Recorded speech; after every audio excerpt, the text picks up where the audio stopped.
Paolo Avellino, hinihintay magsalita sa balitang engaged na kay Kim Chiu. Patuloy na pinag-uusapan sa social media ang umano'y engagement ni na Paolo at Kim matapos mapansin ng netizen ang ilang detalye na lalo pang nagpainit sa espekulasyon.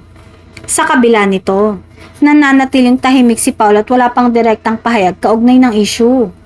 Nag-ugat ang haka-haka ng kumalat na mga larawan at video kung saan napansin ng mga tagahanga ang tila pagsusuot ng singsing ni Paolo. Agad itong inugnay ng fans sa posibilidad ng engagement nila ni Kim, lalo na't kapansin-pansin ang pagiging malapit ng dalawa nitong mga nakaraang buwan.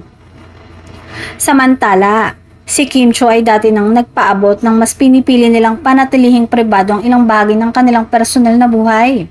Sa ilang panayam, ipinahiwatig ng aktres na mas mahalaga sa kanilang katahimikan at respeto sa kanilang relasyon kesa sa pagsagot sa bawat espekulasyon.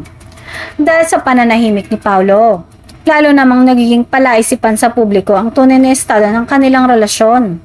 May mga tagahanga ang naniniwalang sadyang iniiwasan muna ng aktor ang issue, habang ang iba naman ay umaasang magsasalita rin siya sa tamang panahon.